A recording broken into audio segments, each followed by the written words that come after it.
Grace Sebaggala muzadde ku ssomero lya Green Hill Academy ekibuli y'omu ku bazadde b'abaana abaatuula ebigezo bya P7 mu 2019 abataafuna bukonge bwabwe oba result slips.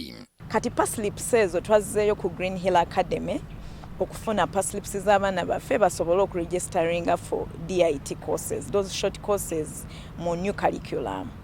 So bwe twategedde nti pass slips zaffe zaabula. UNEB ekakasizza nti yakwata obukonge bw'amasomero ataano omulimu ag'omu Kampala ng'omugatte gakola abayizi 3,972 ne bukwasa aba KCCA okubutuusa ku masomero gano ng'enkola bw'ebeera bulijjo. Ekyewuunyisa omukungu eyakwasibwa obukonge buno mu KCCA yabubuza n'okutuusa kati tamanyi gye buli. Inspector of Schools wa KCCA eyaliwo okutemu yajja n'akima result slips z'amasomero gonna ag'e Kampala n'azisayiningira era n'azireeta. Wabula oluvannyuma batutegeeza nti baali tebazifunye ntibagamba bazinoonya kubanga ffe mu sisitimu yaffe tulina obukakafu nti twaziprintinga ne tuzimuwa n'azitwala n'ekirabika baafunamuko obuzibwawo. Ku masomero ataano mu erimu n'essomero lya Green Hill Academy ekibuli embeera yalitwaliramu era abayizi abasoba mu 205 baakosebwa.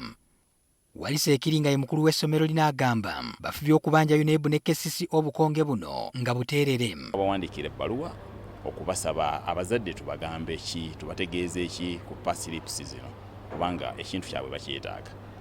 UNEB ne turifaringa tukolagane ne KCCA ne tugiwandiikira naye kyetuliko kati kyetuyimiriddeko kyetumanyi nti kijja kutuyamba nti KCCA ne UNEB bakwataganye. Abaana abataafuna bukonge buno mu kiseera kino bali mu siniya ya 3. Obukonge batuuse mu kiseera bwe babwetaagira.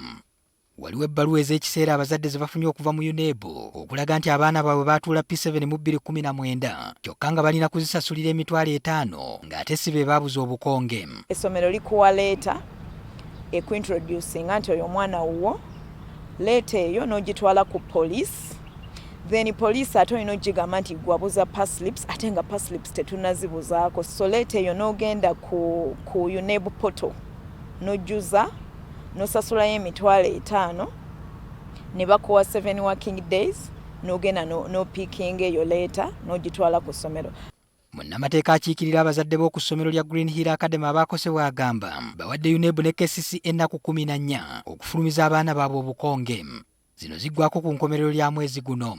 Aba UNEB batugamba nti KCCA yazibuza naye mu mateeka obuvunaanyizibwa ku issuing slips ezo obuvunaanyizibwa obwo buli ku UNEB.